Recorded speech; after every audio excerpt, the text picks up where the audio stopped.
Tonight I'm going back to the September 11th, 3 BC teaching that I've been doing for the last few weeks. I plan to continue on that until I finish. And then I'll go back to the Gog Magog. And then I think I'm going to go to Daniel 2's image and preach a message or two on that, which I really haven't done. So it's not confused with all the other nonsense that's being circulated today. So with that, open your Bibles to Genesis chapter 1. I'll be there in a minute. Is there a difference between astronomy and astrology?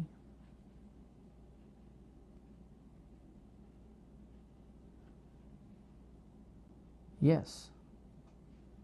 Astronomy is a scientific study of the universe and the physical objects contained therein. The physical characteristics of planets, meteors, and asteroids, including their motions, positions, sizes, and composition. They are studied by the radiation they emit with information collected by space probes. However, the present mind of secular astronomers is to dismiss the possibility that an all-powerful God created and structured the universe according to his will and design. They are actively stealing the credit for the Lord's creation from him and attributing to the released energy of a Big Bang explosion. Now, there might have been a Big Bang explosion. I don't think anyone will know for sure. But something had to create a Big Bang explosion if it did happen.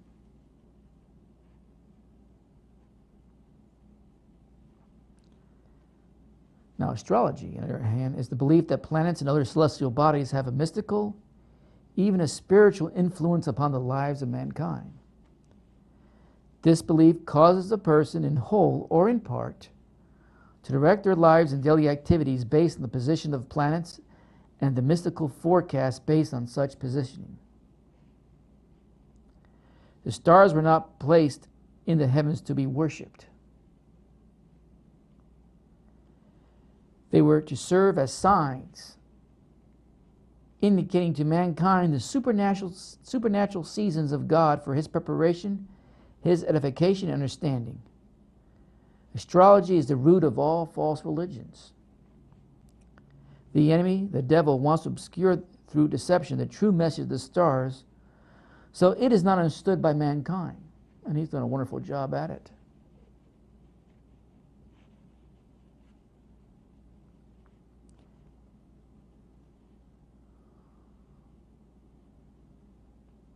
Divination, what is that? Divination comes from the word divine. Divination thrives in the deception of astrology. Divine refers to God's own unique characteristics, abilities, and powers, including God's divine ability to know the future in general and the individual future of a person, place, thing, or event. Divination is the counterfeiting of God's divine person claiming to possess these same abilities. A person may use spiritualism, psychic influence, and false prophetic abilities. Also, assorted articles and occult objects are used to divine or conjure up an answer. These individuals, in an attempt to reproduce God's all-knowing ability, will use demonic influence and or physical tools to achieve a counterfeit form of spiritual wisdom, insight, foreknowledge, etc. Astrologists use the positions of the stars to divine the future of a person or event. Now, God does warn us not to worship the heavens.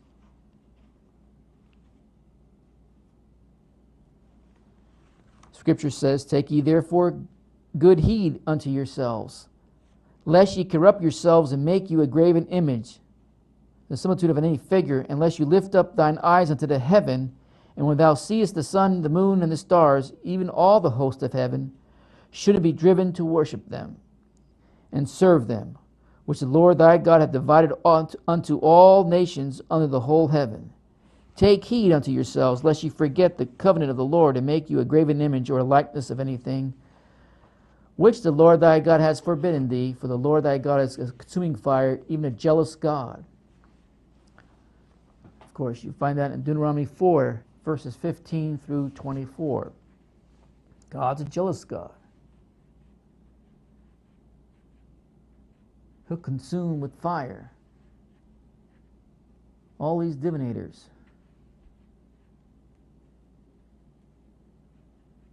That lead people astray, even in the most, what people think, harmless way.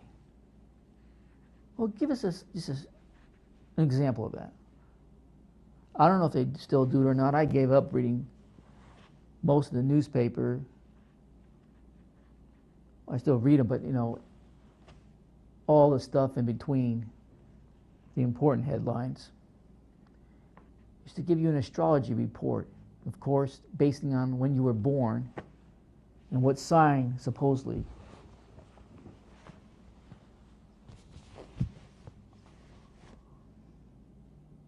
That's a simple illustration how it seems harmless. And of course, most people don't even believe what they're reading, but some do.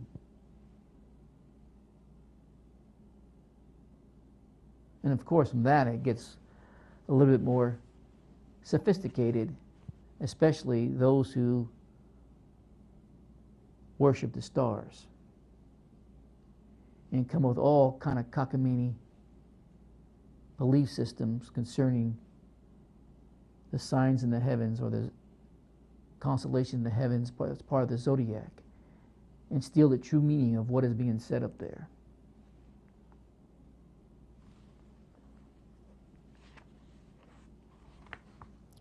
Without realizing it, this is for Christians who believe in this kind of stuff, they believe that there's a mystical influence that the convergence or alignment of stars exerts over their lives. Why? Because some of these Christians identify with the character or the nature of the zodiac symbol and what it promotes and presents. I think this is a fairly friendly practice, I guess. And they fall right into the pit.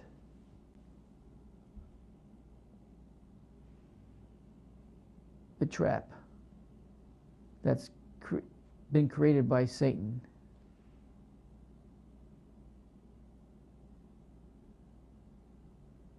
To do just the opposite of what God commanded, not to worship these heavenly objects.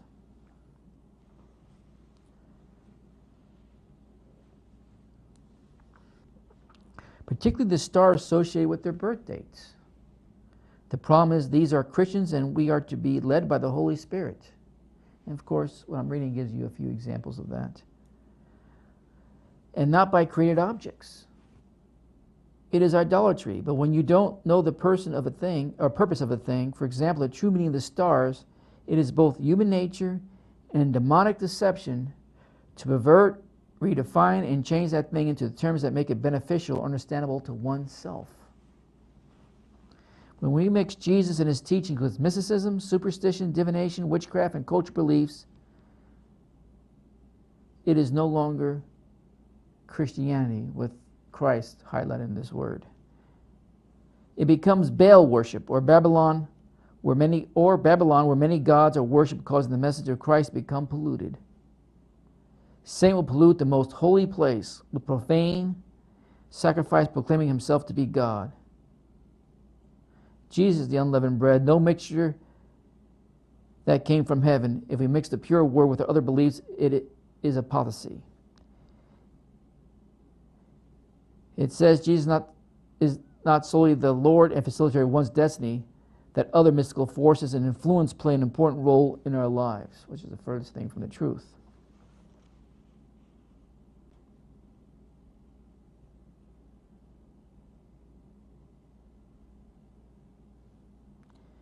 The Christian is not to be deceived. We are not to look at or depend upon any other source for salvation, spiritual maturity, or supernatural revelation than the Lord, his word, and his spirit. The sign we must observe in this last hour of the church is a sign of the coming of the Lord, which heavens declare that also, but I'll get into that. I thought I'd just start out by reading you another source that pretty much been saying the things that pretty much says the same things I've been telling you.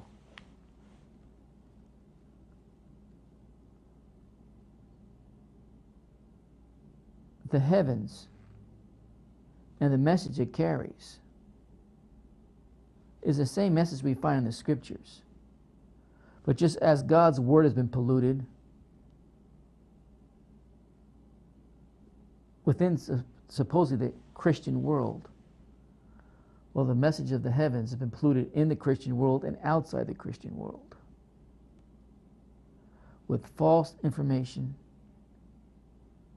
to develop false belief systems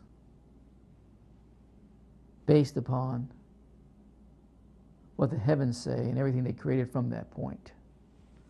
Now to Genesis. Because God created the heavens, He created the constellations for the purpose of creating a sign. A sign delivers information. But before we get to that particular point, let me begin with chapter 1, verse 1. In the beginning, God created the heavens and the earth. And lately, there's been some spiritual warfare messages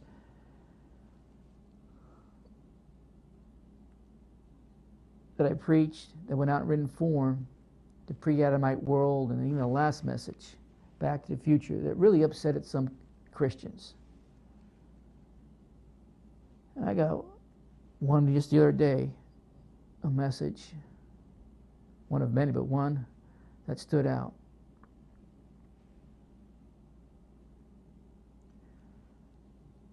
That if I don't believe that the heavens and the earth were not created in 6 literal days, according whatever literal means in this case, of 24-hour periods,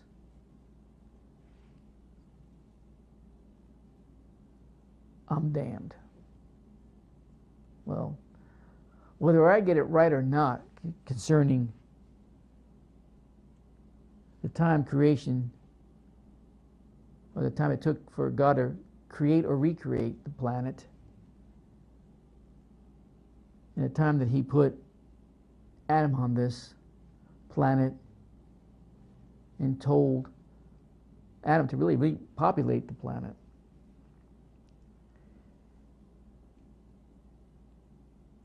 And even if I don't get that right, that's not a requirement for me being saved. You're telling me you could find a preacher 100% of the time gets everything right from Genesis 1:1 to the last verse in Revelation?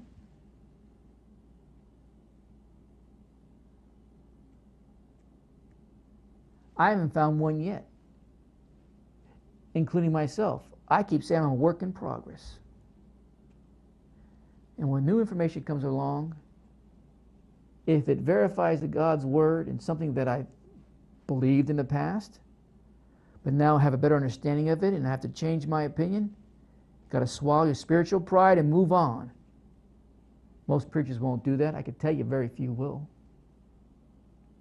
Individuals won't even do it because they've been a testimony to their families and friends, and now they believe something else, and what are their friends and family going to think? That you're wishy-washy?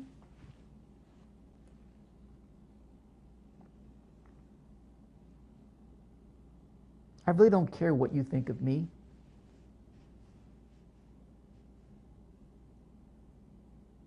I care more what God thinks of me. And He sees a willing heart that's forever searching. Never satisfied with what I know except for the part of salvation, which I've mentioned many times over, and how graciously we are provided an avenue, not with our own merits, but what Jesus provided for us. that message really doesn't change. Of course, I said that I kind of lean towards the gap theory. I'm not a full-fledged gap theorist. I think there's some maneuverability in the theory itself.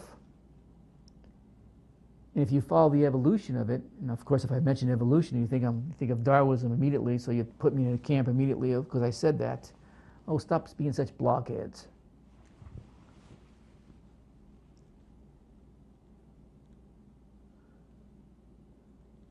But I think if you follow the gap theory, when it first was introduced to the present stage, it's gone through some evolution. Why? Because additional information is provided along the way. Now, in the beginning, God created the heaven and the earth.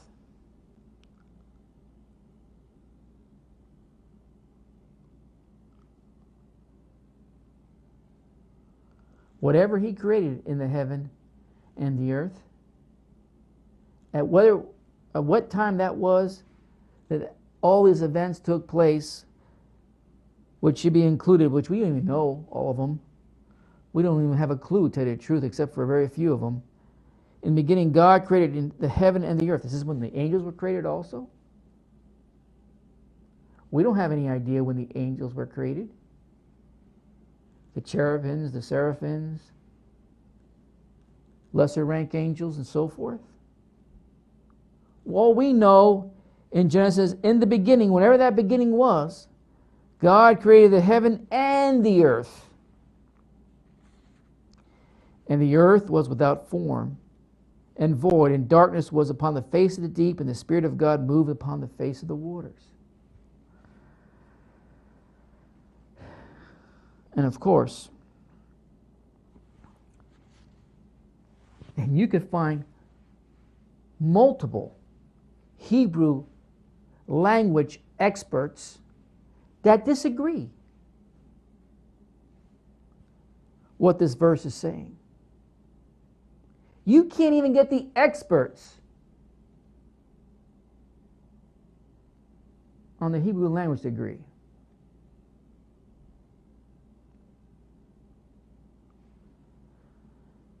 Concerning the earth was without form and void. Because the word was there.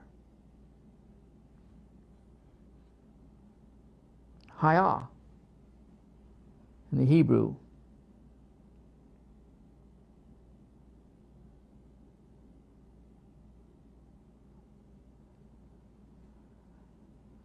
Is not just descriptive in its nature, but it is also active.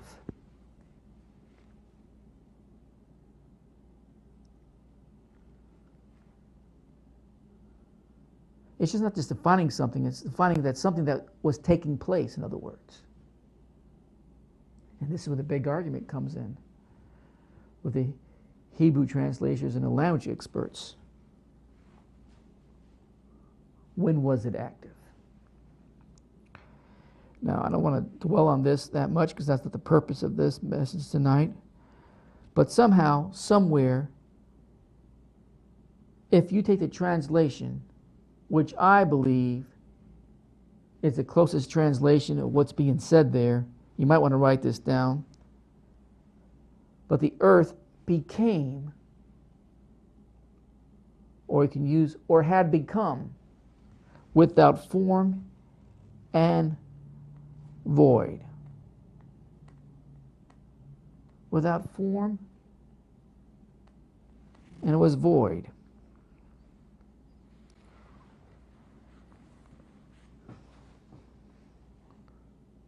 So whenever God created this planet, somewhere back in the beginning when God created the heavens and earth, somewhere along the line, and of course,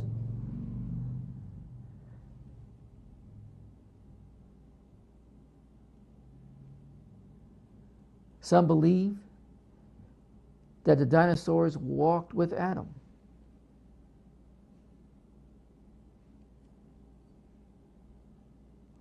I'm not convinced one way or the other, to tell you the truth. Because I see ample evidence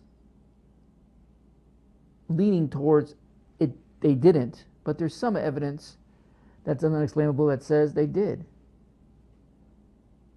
Or some form, maybe not Adam, but some form that resembled human-like features, especially concerning footprints.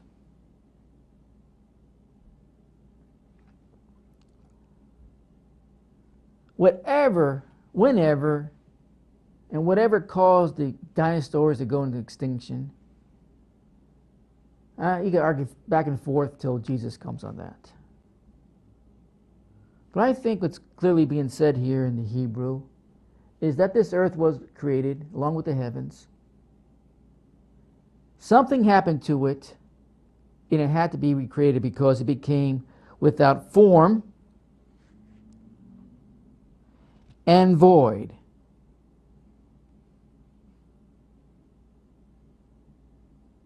And darkness was on the face of the deep, was upon the face of the deep. Darkness. The Hebrew word there for darkness is the same Hebrew word, by the way, when you move into the latter chapters of Genesis, or Exodus, excuse me, that describes the darkness the Lord brought upon Egypt. It was so dark that the darkness could be felt. I don't even know how to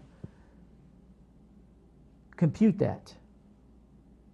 Darkness so thick and dark that it could be felt.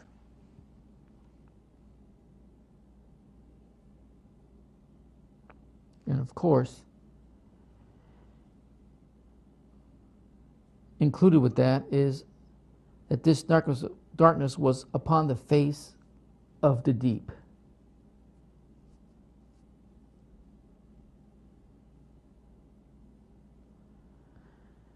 There's a Hebrew word for it and there's a Greek word for it. The Greek word used in the Septuagint, and it translates the abyss. And that is the home of some demons and evil spirits.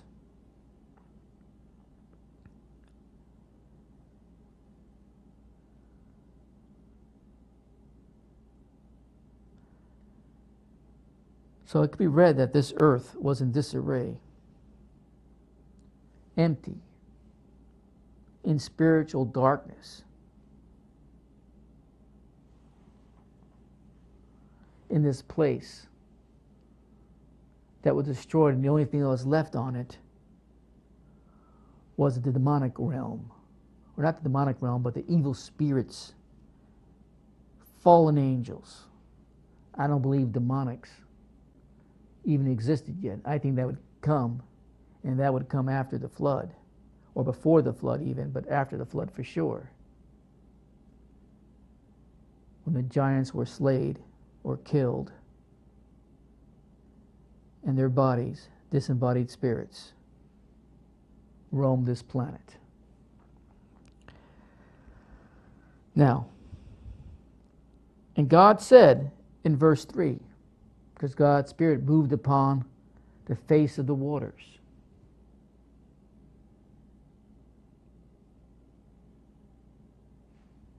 And God said, "Let there be light," and there was light.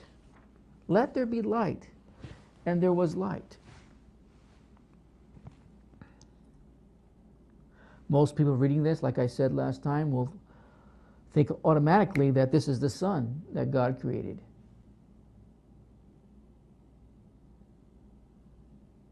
No, it wasn't. We'll get to that, but it wasn't at this point in time. Some people try to explain that it's the Shekinah glory of God, which I lean towards, because I think this planet needed to be restarted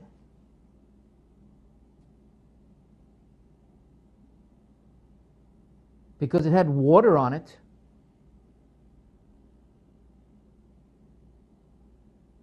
But that's all that's described here. There was a spiritual darkness on the face of the deep, and God moved upon the face of the waters. Everybody's convinced, and I don't see why they wouldn't be, that life has to have some kind of water source.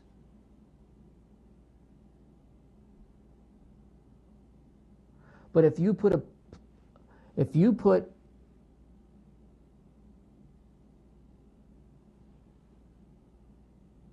star like our sun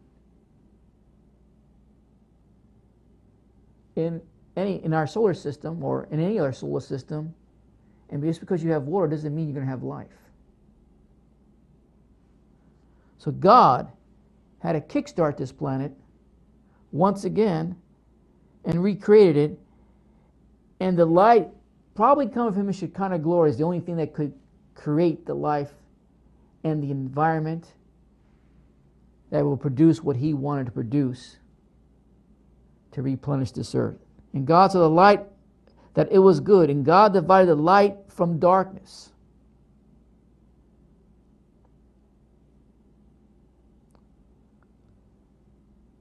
And God called the light day, and the darkness he called night.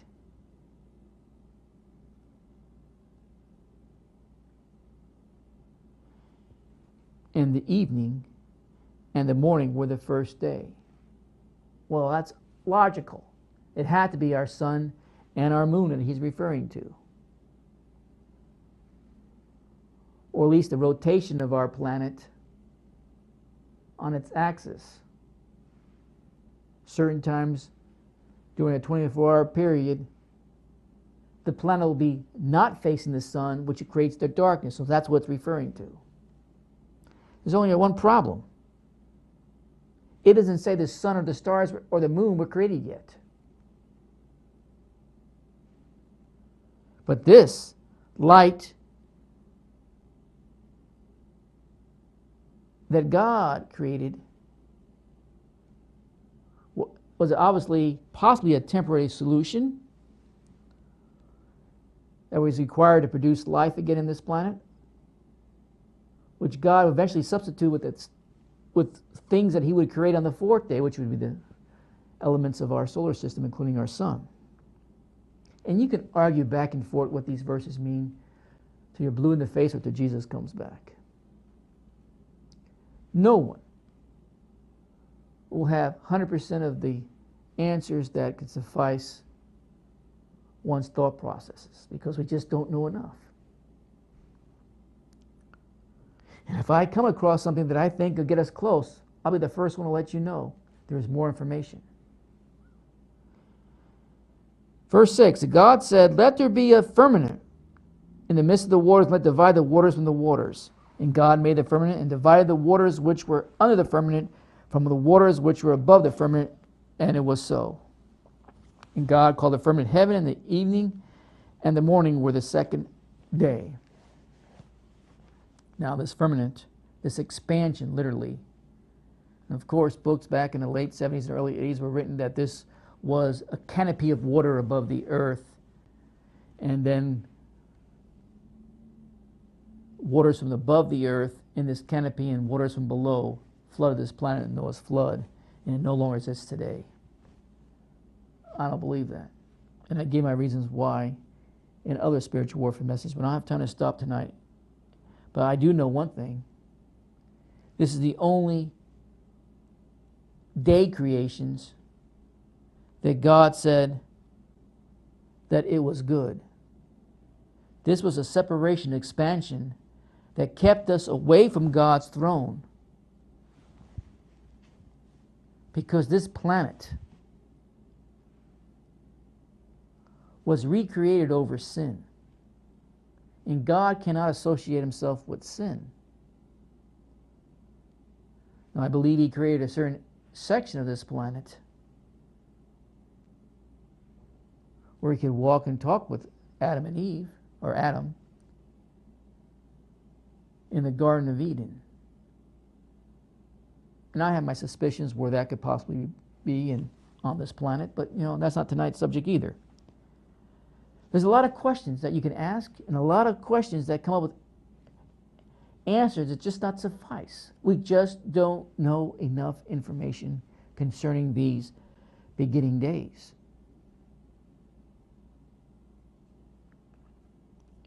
And it is this day, and this day only, in God's recreating process, that he doesn't mention that it was good. It's not good to have an expansion, a firmament, whatever you want to call it, a dividing source that keeps us from the throne of God. And God knew it. And I believe that's why God said, or didn't say, that at the end of the second day, that it was good. And then, of course, we move on to the third day. And God said, let the waters of the heaven be gathered together upon one place, and let the dry land appear, and it was so. And God called the dry land earth, and the gathering together of the waters called he seas, and God saw it was good again. And God said, let the earth bring forth grass, the herb yielding seed, and the fruit tree yielding fruit after this kind, whose seed is in itself upon the earth, and it was so. And the earth brought forth grass, and herb yielding seed after his kind, and the tree yielding fruit, whose seed was in itself after his kind, and God saw that it was good. And the evening and the morning were the third day. Now we get to the fourth day. This fourth day,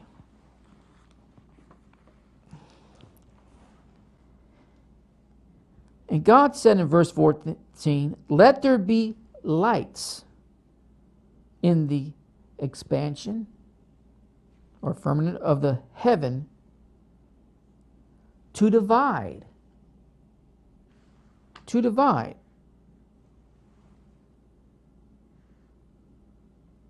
The day from the night. Well, didn't he do that already? Back in verse 4? What is God doing again? Why is God doing this again? It doesn't make sense, does it?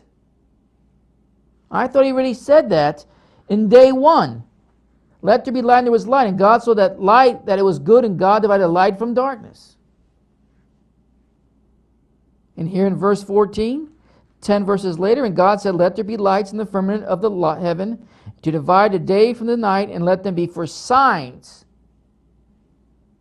and for seasons and for days and years. Let them be for the lights in the firmament of the heaven to give light upon the earth, and it was so. And God made, now here's where the sun comes in. And God made 2 great lights. This was not made in the first day of creation.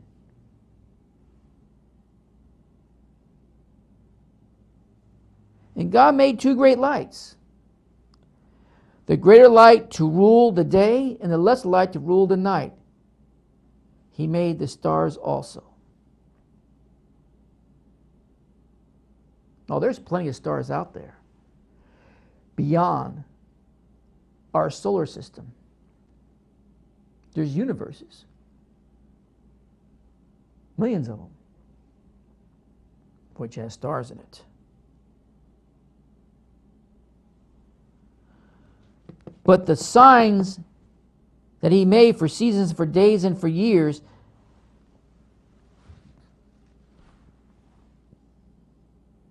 were created within our solar system.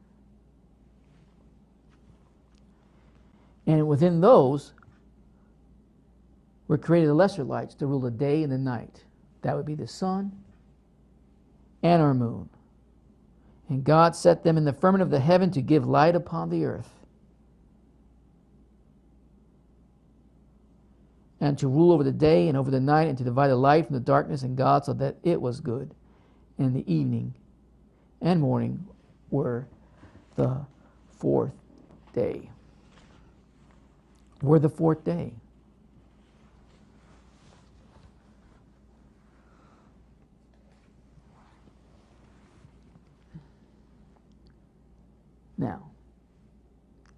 I don't know what happened in Genesis 1 and 2 with 100% certainty. All I know that this planet found itself in a place where darkness that was so thick you can feel it.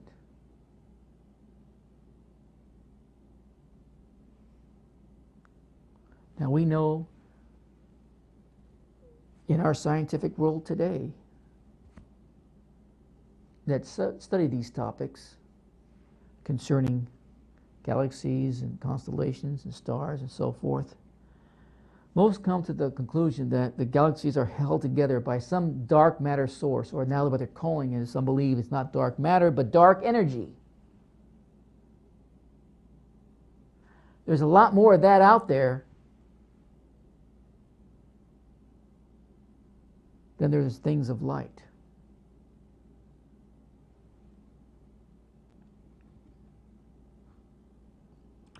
And what scientists have come to the conclusion is that this dark matter or dark energy is a substance that cannot interact with the light. That's not Christians talking, by the way. That's what the scientists that study these topics have concluded, that this dark energy, this dark matter, does not interact with this light. And if that's true, could that possibly what happened to this planet? Whatever created this dark matter or dark energy, or whatever influenced it to be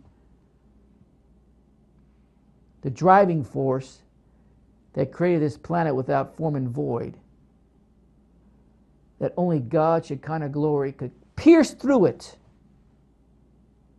and bring this planet back to life. Not the sun, not the moon, not any of those things. What scientists believe is the source of life. No, the source of life is God. And whatever light that was in that first day was the source that kick-started this planet and created the environment where life could be sustained and created once again and exist according to how he would create, for instance, Adam and the animals, plant life, and so forth.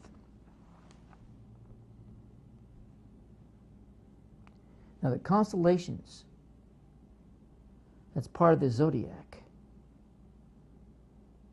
are made up of stars from within our solar system. Like I said, there's stars out of our solar system that can be viewed with the powerful equipment that we have now, not just in this planet, but off this planet in space.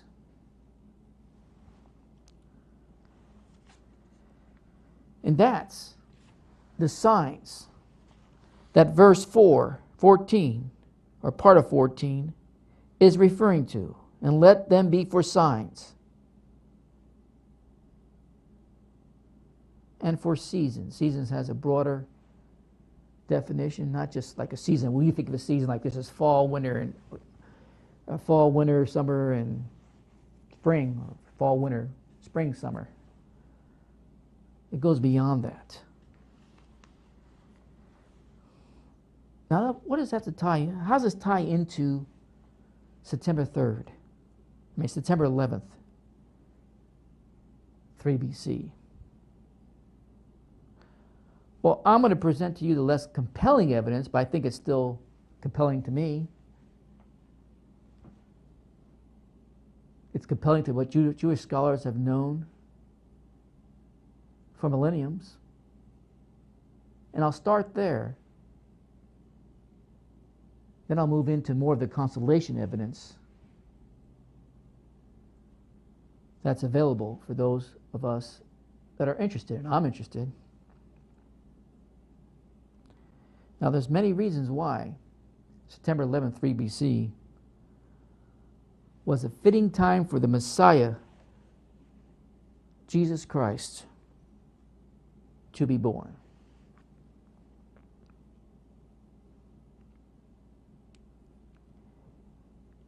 Just for starters, 3 BC would have been the last year of the 4th millennium since the creation of Adam and Eve. And I know there's been people, like Bishop Usher, for instance, that have created, not just him, but other scholars that created Bible chronology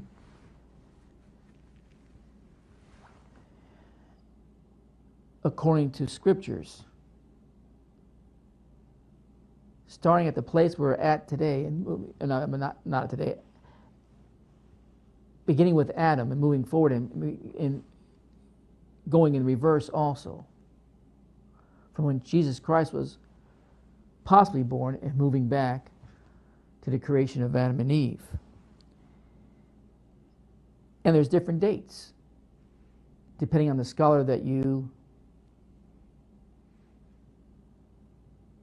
have seeked out for the information that you're looking for, if you're interested in this. Or in my case, I've read just about everyone, if not all of them, on their opinions of how old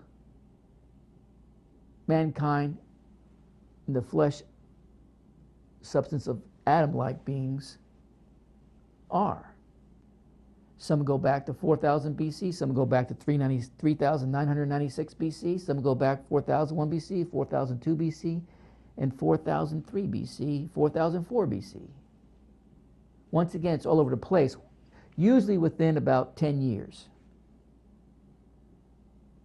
But all the scholars that do this kind of Bible chronology pretty much get within a 10-year period around 4000 BC. Now, in my studies, I've come to the conclusion that 4003 BC is when Adam was created. Not necessarily Eve, but Adam. Now, that's just according to Bible chronology.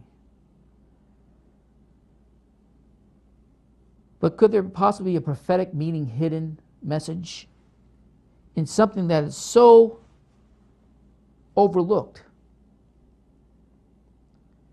And that is the 7th branch menorah.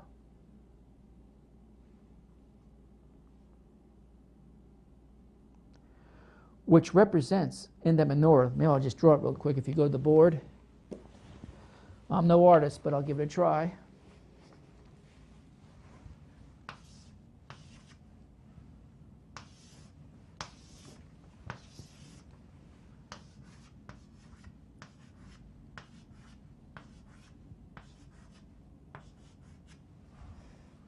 So now don't confuse this with the 9-branch menorah, which the Festival of Lights uses. This is a 7th branch menorah.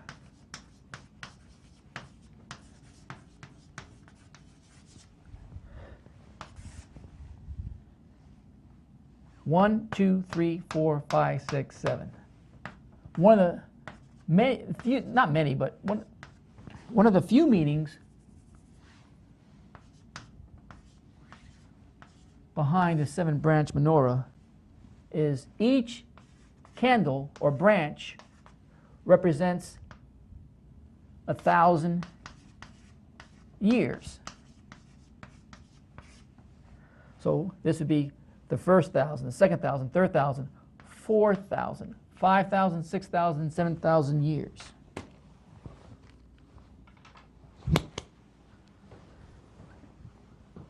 Like I said, I'm no artist, and now I'm just looking at my work, and boy, is that true. Now, on the 4th day, or the 4,000th year, represents the sun, S-U-N, was created. And that goes along with what I just read to you in Scripture. But it also represents as Jesus as the light, or the symbolic S-U-N of the servant lamp.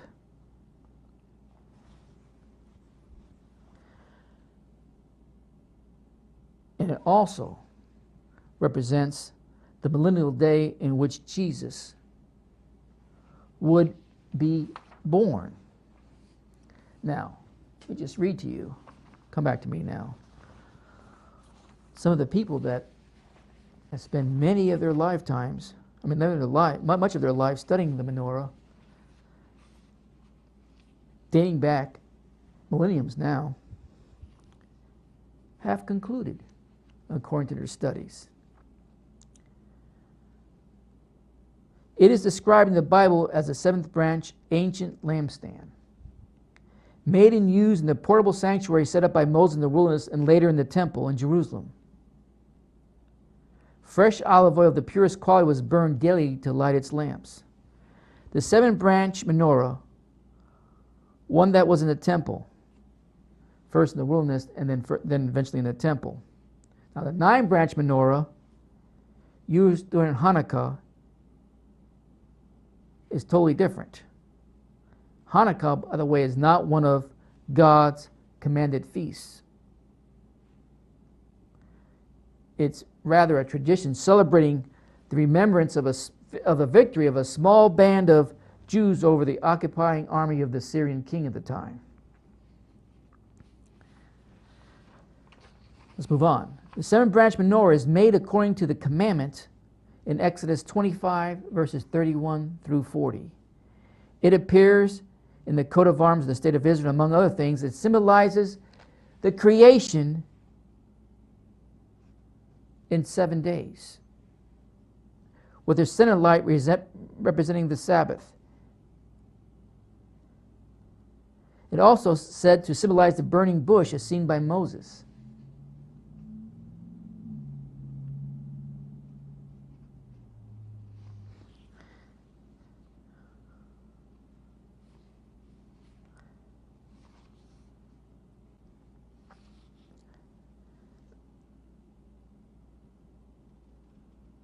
The center of the menorah represents the Spirit of God, while the 6 other attributes are joined into the center pillar. These 7 spirits also signified perfection or completeness.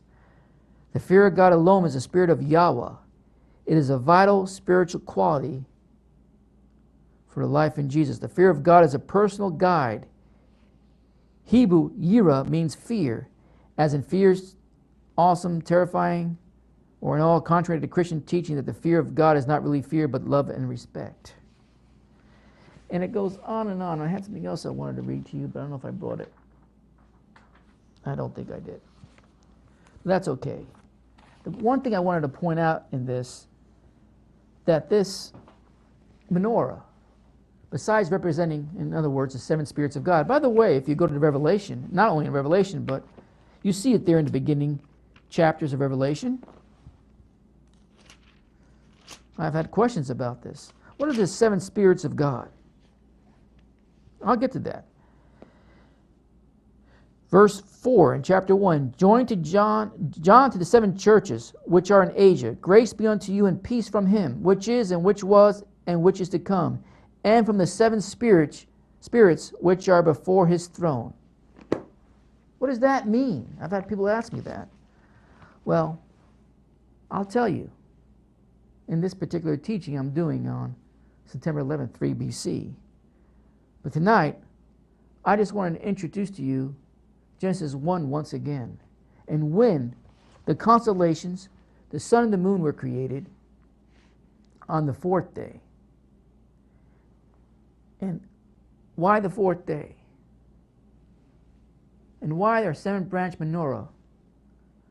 Going back as far as you can trace it. One of the beliefs is that the 7 candles represents 1,000 years for each branch. And of course, in the center of all is the 4,000th year, when Jesus came to this planet to rescue mankind. Now, if that's true, and we'll look into it a little bit deeper, we're going to zero in on the date. Not necessarily using the menorah, but plenty of other information that is still yet to come. And that's where I'll pick it up next time, if you want me to continue and if you're interested in the subject. But that's what I'm going to introduce tonight, and then I'll move forward from this point next time. Now, play a song. I want to hear from you.